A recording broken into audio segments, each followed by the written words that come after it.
Right now, across the globe, massive amounts of encrypted data, from private health records to classified archives, are being actively siphoned off and downloaded. The groups taking this data cannot read it yet.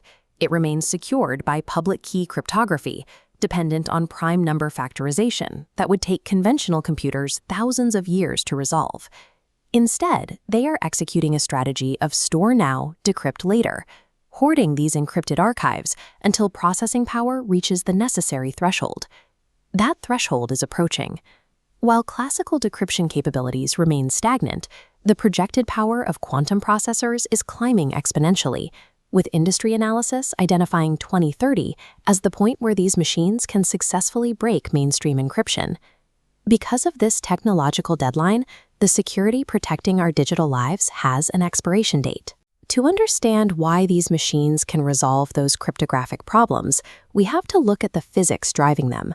Traditional microchips process information sequentially as binary bits, representing data as either a 0 or a 1. But a quantum bit, or qubit, enters a state called superposition. It exists as both 0 and 1 simultaneously. In a maze, a classical computer tests each path individually. A quantum computer uses superposition to flood the entire structure simultaneously, allowing it to process vast arrays of possible outcomes in parallel. These principles of superposition and entanglement serve as the core architecture for a new engineering discipline, as evidenced by these established academic curricula and technical textbooks. This parallel processing capability allows quantum systems to instantly resolve the prime number math that anchors modern security. Engineering these machines requires total isolation. Qubits are prone to decoherence, where interactions with the environment cause the loss of their quantum state. These states are fragile. Even microscopic amounts of heat or stray electronic noise can disrupt the qubits, which is why the hardware must be housed in specialized, super-cooled vacuum chambers to maintain stability. The current industry race is focused on building error-corrected qubits, logical systems that can detect and fix these disturbances faster than the environment can create them. But measuring this threat solely by counting the number of physical hardware units is a mistake. The real catalyst shrinking the timeline is algorithmic innovation.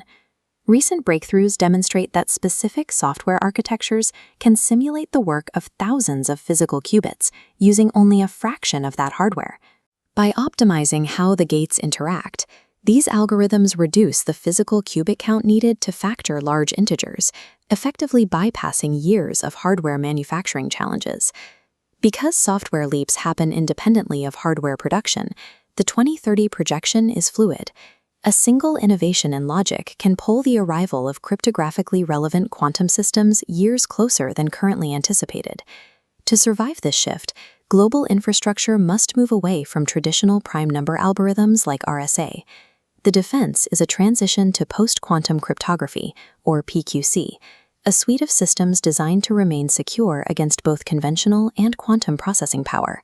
One leading approach is lattice-based cryptography, replacing linear prime factorization with a multi-layered geometric grid.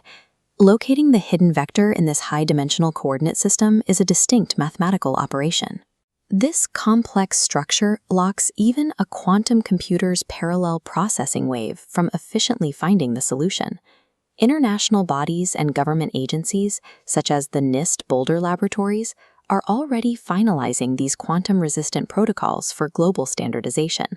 For technology leaders, this creates an immediate mandate: identify vulnerable systems and begin migrating long-lived data stores to these new standards now. The groups currently harvesting our data are banking on a slow transition. Modernizing our security standards is the most urgent infrastructure requirement of the decade, and it must be completed before the necessary processing power arrives.